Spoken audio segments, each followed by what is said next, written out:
ಓಂ ಶ್ರೀ ಮಹಾಗಣಾಧಿಪತಿಯೇ ನಮಃ. ಓಂ ಶ್ರೀ ಮಾತ್ರೇ ನಮಃ. ಓಂ ಶ್ರೀ ಗುರುಭ್ಯೋ ನಮಃ. ನೀವು ಮೊದಲನೇ ಬಾರಿ ನಮ್ಮ ಚಾನಲ್ ನೋಡ್ತಾ ಇದ್ದರೆ ದಯವಿಟ್ಟು ಸಬ್ಸ್ಕ್ರೈಬ್ ಮಾಡಿ ಅಂತ ಹೇಳ್ತಾ, ಸಕಲ ಸಬ್ಸ್ಕ್ರೈಬರ್ಸ್ಗೆ ಜನತೆಗೆ ನಮಸ್ಕಾರವನ್ನು ಹೇಳುತ್ತಾ, ಈ ದಿನ ನಮ್ಮ ವಿಡಿಯೋದಲ್ಲಿ ವೃಷಭ ರಾಶಿ ಜಾತಕರಿಗೆ 9 ಮಾರ್ಚ್ 2025 15 ಮಾರ್ಚ್ 2025 ಒಂದು ವಾರದ ಫಲಗಳನ್ನು, ಈ ವಾರದಲ್ಲಿ ಯಾವ ವಿಷಯಗಳಿಗೆ ಅನುಕೂಲವಾಗ್ತಾ ಇದೆ, ಯಾವ ವಿಷಯಗಳಲ್ಲಿ ಯೋಗ ಬರ್ತಾ ಇದೆ, ಅದೃಷ್ಟ ಸಿಗ್ತಾ ಇದೆಯಾ ಅನ್ನುವಂತಹ ವಿಷಯಗಳ ಕುರಿತು ಪೂರ್ತಿ ವಿವರಗಳನ್ನು ನಿಮ್ಮೊಂದಿಗೆ ತರ್ತಾ ಇದ್ದೇವೆ. ಮುಖ್ಯವಾಗಿ ಈ ವಾರದಲ್ಲಿ 14ನೇ ತಾರೀಕು ಹೋಳಿ ಹಬ್ಬದ ಇದೆ. ಅದೇ ದಿನ ಈ ಹುಣ್ಣಿಮೆ ಇರುವ ಕಾರಣದಿಂದ ಚಂದ್ರಗ್ರಹಣವು ನಿರ್ಮಾಣವಾಗ್ತಾ ಇದೆ. ಈ ಚಂದ್ರಗ್ರಹಣ ಪ್ರಭಾವದಿಂದ ನಿಮಗೆ ಯಾವ ರೀತಿ ಫಲಗಳು ಸಿಗ್ತಾ ಇದೆ ಈ ವಾರದಲ್ಲಿ ಅನ್ನುವಂತಹ ವಿಷಯಗಳನ್ನು ನಾನು ನಿಮ್ಮ ಮುಂದೆ ತರ್ತಾ ಇದ್ದೀನಿ. ವೃಷಭ ರಾಶಿ ಜಾತಕರಿಗೆ ಈ ವಾರದಲ್ಲಿ ನೀವು ಅಂದ್ಕೊಂಡಿರುವಂತಹ ವಿಷಯಗಳನ್ನು, ಮನಸ್ಸಲ್ಲಿ ಸಂಕಲ್ಪ ಮಾಡಿಕೊಂಡಿರುವಂತಹ ವಿಷಯಗಳನ್ನು ಸಾಧನೆಯನ್ನು ಮಾಡ್ತೀರಾ.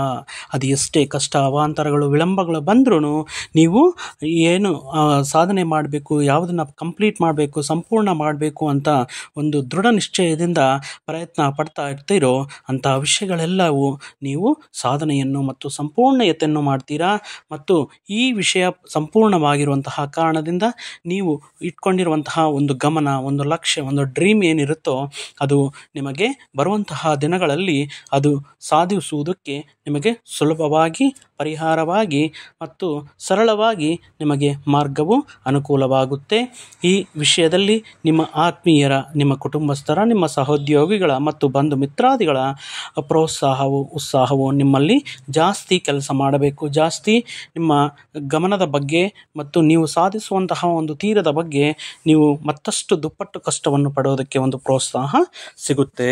ಈ ವಾರದಲ್ಲಿ ನಿಮ್ಮಿಂದ, ನಿಮ್ಮ ಸಲಹೆಗಳಿಂದ, ನೀವು ಮಾಡುವಂತಹ ಸಹಕಾರದಿಂದ ಒಂದು 4 ಜನಕ್ಕೆ ಉಪಯೋಗವಾಗುತ್ತೆ.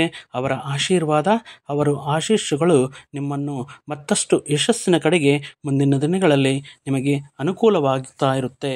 ನೀವು ಮಾತಾಡುವಂತಹ ವಿಷಯದಲ್ಲಿ ಒಂದು ಸಂಭಾಷಣಾ ಚಾತುರ್ಯ ಅನ್ನೋದು ಮುಖ್ಯವಾಗಿರುತ್ತೆ. ನೀವು ಮಾತಾಡುವಂತಹ ಒಂದು ವಿಷಯಗಳಲ್ಲಿ ಕ್ಲಾರಿಟಿ ಇರಬೇಕಾಗಿರುತ್ತೆ.